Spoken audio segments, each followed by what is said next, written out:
Hello students, जेडीएसएट coaching centre में आपका बहुत बहुत स्वागत है। आज का जो वीडियो क्लासेस होगा वो हमारा क्या होता है, जब ये रासायनिक अभिक्रिया में बोर्ड एग्जाम की दृष्टि से बहुत ही इम्पोर्टेंस पढ़ा रहा हूँ। तो पहली हमारी रासायनिक अभिक्रिया है कि अगर हम अमोनियम क्लोराइड यानी अमोनियम क्लोराइड की अगर हम बुझे हुए चूने से रिएक्शन करा दें तो अमोनियम क्लोराइड को हम साधारण रूप से हम नौसादर भी कहते हैं। क्या कहते हैं? नौसादर भी कहते हैं। यानी नौसादर एक तरीके से इसकी रिएक्शन अगर हम बुझा हुआ चूना क्या होता है? अगर जैसे बुझा हुआ चूना जब कहते हैं, जैसे अब कलई है, कलई जो हमारी मार्केट से जो लाते हैं आप अपना दीवारों को पोतने के लिए, यानी वो कलई का जो जल में घुलने से पहले CaO होता है, अगर इसकी रिएक्शन हम पानी से करा देते तो बुझा हुआ चूना बन जाता है उसे। तो बुझा हुए चूने की रिएक्शन जब हमसे कराते हैं तो कैल्शियम क्लोराइड यानी जल और आपका अमोनिया गैस बन रही है। अमोनिया गैस एक बहुत ही शीतलक और ठंडी गैस होती है।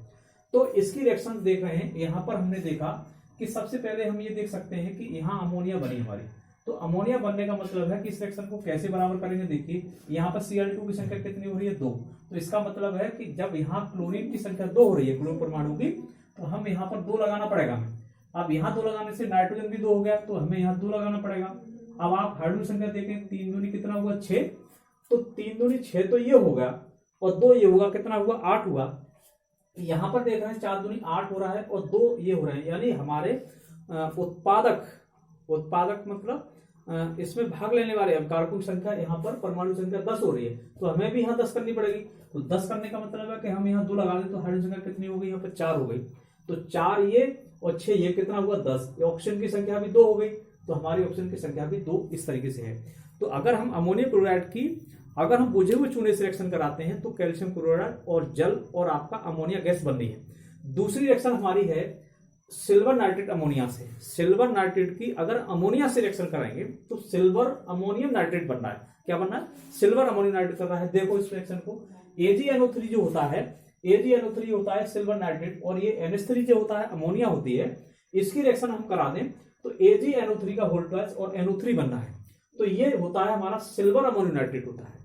तीसरी हम देखिए यहाँ पर बराबर बैलेंस की देखें तो यहाँ देख सकते हैं कि यहाँ हम ये देख सकते हैं कि यहाँ पर जैसे NH3 का है, अमोनिया का वोल्टेज हुआ है, इसका वोल्टेज होने का मतलब है कि ये 2 संख्या यहाँ पर लगी हुई है, तो इसका मतलब है इन सबके साथ गुणा हो रहा है। तो नाइट्रोजन की संख्या भी यहाँ 2 ही, तो नाइट्रोजन हमें यहाँ 2 लगा देना चाहिए। तो 2 लगाने से आप देखेंगे 2 नाइट्रोजन ये और 1 नाइट्रोजन ये, तो टोटल कितने हुए? 3 नाइट्रोजन हुए। तो 2 तो यहाँ लगे और 1 ये लगा, तो 3 नाइट्रोजन हो गए। इसी तरीके से हम सल्फ्यूरिक अम्ल की फास्फोरस पेंटाक्लोराइड यानी PCl5 से रिएक्शन करा देते हैं तो आपका सल्फ्यूरिक क्लोराइड बनता है और साथ में POCl3 यानी फास्फोरस क्लोराइड ट्राइक्लोराइड होता है और HCl बनता है। तो इसमें देखेंगे इसकी रिएक्शन यहां बराबर कैसे देखेंगे, बराबर कर लीजिए इसको। बराबर करने का देखो, यहां पर आप देख रहे हैं कि सबसे पहले देखो क्लोरीन परमाणु पकड़ो, क्योंकि क्लोरीन परमाणु की संख्या कितनी यहाँ पर 5 है, तो यहाँ Cl2 ये हुआ और 3 ये हुए, कितने हुए? 5 हो गए।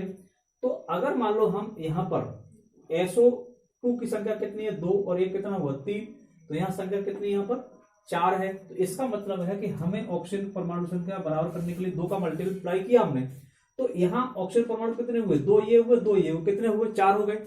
तो 4 का मतलब जब यहां हमने लगाया तो फास्फोरस की संख्या भी 2 हो गई, तो यहां हमें 2 लगाना पड़ेगा। अगर जैसे ही हमने जो है फास्फोरस संख्या यहां पर 2 लगाई तो फास्फोरस इसकी संख्या कितनी हो गई यहाँ पर? PCl5 की यानी क्लोरीन की संख्या हो गई 10। कितनी हुई? 10। तो हमें 10 यहां करने के लिए क्या करेंगे? 2 3 6 ये हुआ और 2 ये हुए, कितने हुए? 8 हुए। तो अब हमें यहाँ 2 और लगा देना चाहिए, तो इससे क्लोरीन हमारी कितनी हो जाएगी? कंप्लीट 10 हो जाएगा। तो इस तरीके से ये पूरी तरीके से आपका संख्या कितनी होगी? 10 हो गई। चौथी रिएक्शन है हमारी Br2 यानी ये होता है हमारा ब्रोमीन। क्या चीज होता है? ब्रोमीन की रिएक्शन अगर हम सोडियम हाइड्रोक्साइड से करा रहे हैं, किससे? सोडियम हाइड्रो ऑक्साइड होता है, ये सोडियम हाइड्रोक्साइड होता है।